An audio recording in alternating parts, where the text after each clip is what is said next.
Yeah, I know, we've got tall women tonight.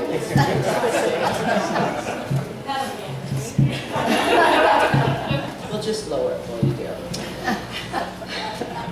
Many thanks to the brains behind Why There Are Words, Peggy Alfred Purcell.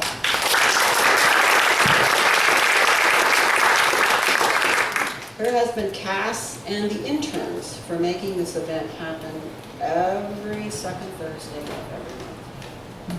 A special thanks to everyone who came out tonight, especially my husband, all of our friends. I'm absolutely delighted that you took me up on the offer. I'm feeling the love. And a special shout out for Laguna Writers, the group that I belong to. For this evening, I'm going to be reading a piece of creative nonfiction, a short story about a time in my life when I was emotionally stumbling, tumbling, floundering. It is my pleasure to read to you, Something Big is in Trouble. The digits on the clock radio flip from 12:45 to 12:46 a.m. Wake up! You're being paged. Our Westie Terrier poked his head from beneath the covers, his coarse white fur tinged with brown no matter how often we bathed him. He had earned the name Coconut Macaroon. Oh, I've got to go in. Do you want to come along? The lines in his face relaxed now only when he slept. A contrast to the lines that crinkled into a smile when the acceptance letter from Missouri's vet school had arrived. We didn't know what we were getting into. We only knew what we were getting out of, the Marine Corps. Since Jeffrey was in the middle of studying about and treating large animals, I knew something big had to be in trouble. I also knew it would take me hours to fall back to sleep. Jeffrey and I climbed into our jeans and heavy sweaters. Winter was gone, but the cold was not. We hopped into our VW Bug with a heater that worked only when driving downhill to cross Columbia. The fraternity houses we sped by were lit, alive with people drinking and dancing. By contrast, the single light over the gigantic doors to the large animal barns looked somber. The dimly lit interior, where horses and cattle slept in their recovery stalls, felt damp. A curious Appaloosa horse stuck its head out to see what was going on. "Hey, you!" I waved. My voice fogged the air, drawing a whinny from our curious onlooker. As we walked toward the surgery suite, I saw through the open door a Holstein cow lying on a thick rubber mat the size of a giant living room rug. Light reflecting off the white tile walls made me wish I brought my sunglasses. Garden hoses lay coiled on the cement floor like sleeping snakes, giant hoists for lifting horses and cattle, and squeeze chutes for controlling animals sat ready. "What's her name?" I asked. "No name," Dr. Marston said. "Number 67. Skin strained over heaving sides got me to wondering if number 67 might have stretch marks when this delivery business was over. But that was before I saw the two hooves protruding from her vaginal opening and birth fluids puddling on the mat. She looked like she had been chased by a pack of wolves. Her eyes glazed, breathing irregularly, contractions pushing at her calf. Jeffrey and his classmate Karen exchanged half smiles and kind of twitchy glances. Dr. Marston brought me a folding chair and sat me down on the edge of the scene, close to the action, but not in it. I don't know how many student wives tagged along with their husbands, but whenever I could, I would. Even though I was anxious about the toll vet school was taking on our marriage, I was proud of Jeffrey. Like him, I loved the idea of caring for animals. But he had traded one stressful career, training military pilots, for yet another. Calves can live 8 to 10 hours in the birth canal, Dr. Marston said. Look at your history. How long has this calf been trying to be born?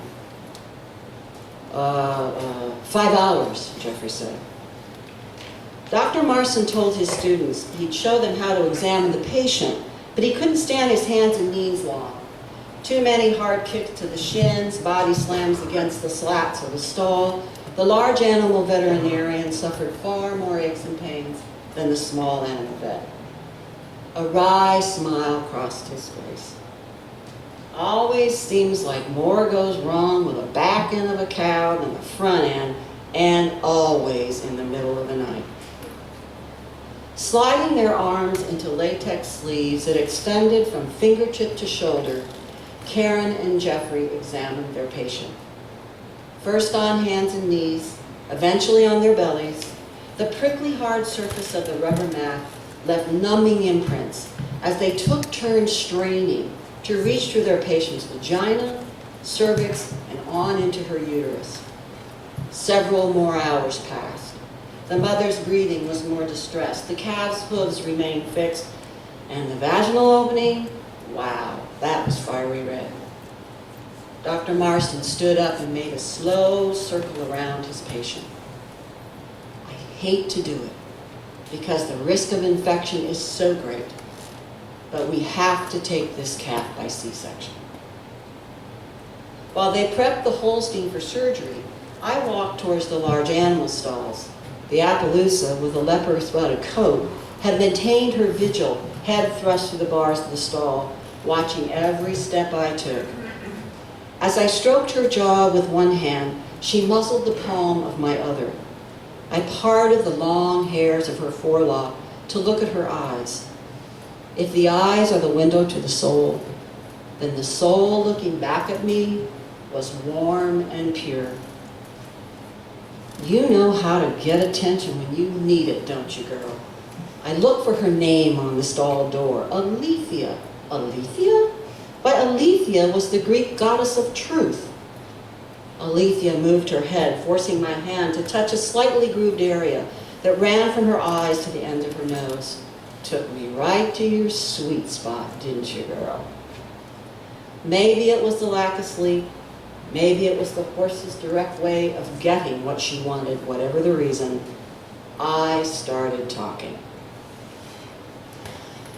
It's been a long week. A stack of long weeks. There doesn't seem to be time for me, for Jeffrey and me. I don't live alone, Aletheia, but I'm lonely. I never said that out loud before.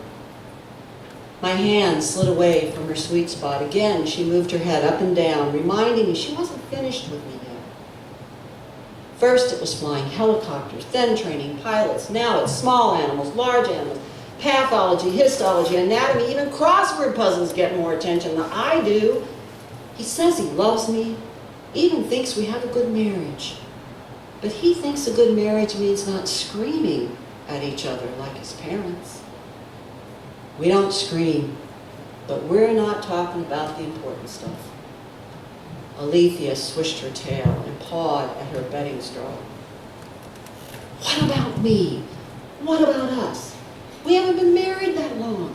We're still trying to birth a relationship. We're not doing a whole lot better than that cow in there trying to birth her calf.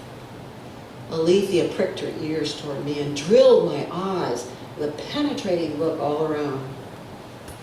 I know. I want more intimacy. But I'm not any better at making that happen than he is. Aletheia exhaled. A breath fragrant with oats warmed my icy fingers. Slowly, she turned toward the shadows in the back of her stall. Thanks. I returned to the surgery suite as Dr. Marston and his students were helping one another into surgery gowns and masks. An anesthetic block was injected into the cow's spine and into her side where the incision would be made. A cut was made through the skin into the abdomen, then into the uterus, exposing an outline of a calf in a huge glossy sac as big around as a beer barrel. At 5 a.m., a perfect black and white calf slid onto the mat, sopping wet with amniotic fluid, and took her first breath. Where her skin was pink, it was the color of those climbing baby roses I love so much. While the calf blinked at the bright lights, an old veterinarian and his students forgot they had missed a night of sleep, and I forgot to worry about my marriage. For 5 days, I asked Jeffrey when he came through the door at the end of the day how the calf and mother were doing. Well, once we figured out the calf is a guzzler and not a sipper and cut a bigger hole in the nipple of her body, she's doing great. The mother? Oh, the farmer's going to pull the plug on her. He's not going to pay for a battle we're losing against the infection. She's a farm animal, not a family pet like Mac that sleeps under the covers. You got to understand, the line between life, death, and productivity is narrow. It's not the productivity thing that's bothering me. It's the relationship between the mother and calf. It never had a chance. My throat tightened, and my eyes clouded with tears. You're really upset about this, aren't you, Jeffrey? I said. Yeah. You know how the calf and mother have never had a chance to bond? I feel that way about us, Jeffrey. I feel disconnected from you. Everything gets in the way of our relationship. I thought we were talking about the calf, he said. Slowly, he walked into his office to the stacks of veterinary books and research studies, half-read journal articles and class notes he would pore over until exhaustion led him to bed. I sat at our tiny kitchen table, looking out the window at the old maples stripped clean of their leaves. The Wednesday following that early morning birth, Jeffrey walked through the door with a long face. How's the calf doing, I asked. She's full of piss and vinegar. Her mother? Euthanized. For the first time in what seemed like ages, we held each other for a long, long time. Thank you for listening.